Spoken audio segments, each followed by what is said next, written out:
Ce mardi, au Centre de recherche ouest-africain, s'est tenu au nouveau numéro du Pencum Work, un espace de débat citoyen consacré aux grandes questions d'actualité en Afrique de l'Ouest. Cette rencontre a réuni intellectuels, universitaires et acteurs de la société civile autour des enjeux de l'intégration régionale et de l'avenir de la CEDEAO. Parmi les interventions marquantes, celle de Mme Diago Ndiaye, présidente du réseau Paix et Sécurité pour les femmes de l'espace CEDEAO. Durant toutes les trois communications, il n'a pas été évoqué la contribution des femmes ou bien la place des femmes dans ce schéma de refondation et de réforme. Ça vraiment... C'est pourquoi tu es là. Exactement. Je pense que Penda l'a rappelé, donc pour peut-être parler de cela. Mais au moment où le Sénégal s'apprête à diriger donc la commission de la CEDEAO, la question centrale, je pense, le RESPECO pense, qu'il ne s'agit pas seulement de savoir si la CEDEAO doit se reformer ou se refondre la CEDEAO, mais avec qui elle le fera.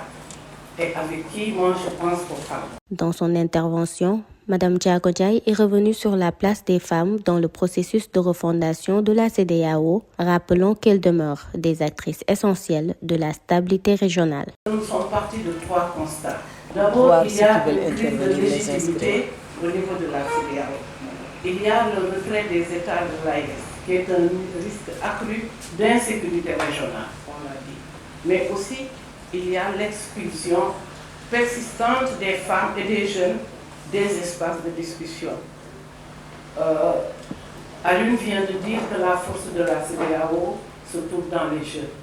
Mais je pense pas exactement, c'est ce qui a marqué. Voilà.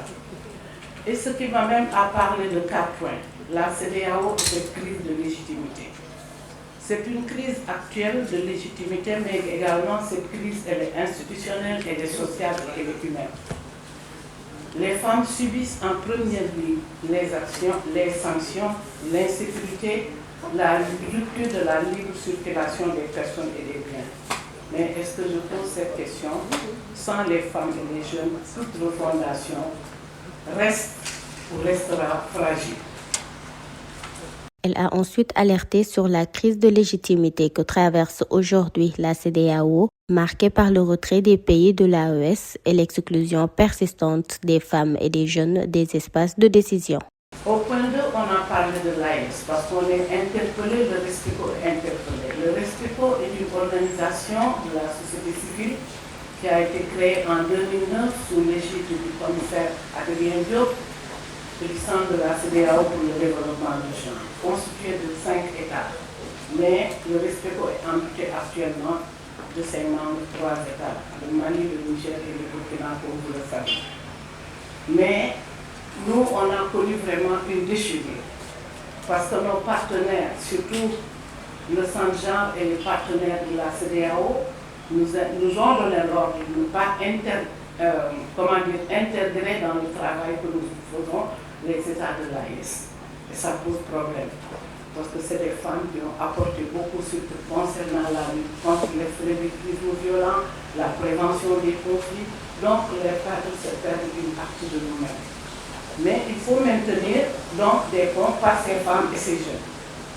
Les États de l'AES se retirent, mais les sociétés ne se retirent pas. Il faut le noter. Les femmes et les jeunes maintiennent les ponts et elles continuent à entretenir les liens par la médiation, par les liens communautaires, par la cohésion sociale transfrontalière. Elles sont aujourd'hui les derniers ponts vivants entre la CEDEAO et les États de l'AES. Face à ce constat, Mme Diago Ndiaye a rappelé les objectifs du réseau qui est engagé pour renforcer la participation des femmes dans les questions de paix, de sécurité et de gouvernance, tout en dénonçant les limites qui leur sont encore imposées. La question des transitions politiques dans l'espace AES est également abordée. Pour Mme Ndiaye, aucune transition ne peut être crédible ni durable sans la participation effective des femmes. Au troisième point, nous avons parlé de transition politique de l'AES. Concernant cette transition politique, est-ce que cette transition peut se faire sans les femmes? Nous avons dans les États que nous avons parlé, le Mali, je pense, et la Guinée est toujours là, qui ont été nommés dans des postes de responsabilité au niveau de ces transitions et qui font un travail formidable. Nous avons évoqué aussi le problème d'exclusion, qui est une question d'instabilité, mais aussi d'inclusion. Inclure les femmes, c'est assurer une légitimité durable. Oui, elle est là. En point 4, pour aller au plus vite, nous avons parlé du RESPECO et des organisations, et à travers le RESPECO, des organisations féminines régionales, telles que le RESMAP, telles que le REFALD. Le REFALD, c'est un réseau de femmes africaines qui travaillent pour le leadership, la paix et le développement. Mais aussi de Orline de Roagel, qui est une organisation de jeunes et de femmes bailleures. Ces organisations, comme le RESPECO, sont des espaces d'intégration régionale féminine. C'est des outils de diplomatie citoyenne. On a parlé de citoyenneté ici. Des actifs de prévention et de consolidation de la paix sur toute la chaîne de la gestion de conflits. Elle a formulé plusieurs recommandations appelant à une meilleure représentativité des femmes et à leur intégration réelle dans les mécanismes de gouvernance régionale. Nous avons formulé quelques recommandations. Concernant l'AES, il s'agit de maintenir les liens avec le peuple, pas seulement avec les États. Les femmes et les jeunes sont les principaux médiateurs informels. Ça aussi, il faut qu'on l'intègre. Concernant les transitions politiques, il faut inclure les femmes et les jeunes dans ces transitions, les organes de transition, les dialogues nationaux, les processus de réconciliation, de négociation pour une implication significative. Sur la CEDEAO, nous demandons le positionnement des organisations régionales, comme le RESPECO, qui considèrent que l'avenir de la CEDEAO doit nécessairement passer par une approche inclusive, sensible aux genre, centrée sur une paix durable.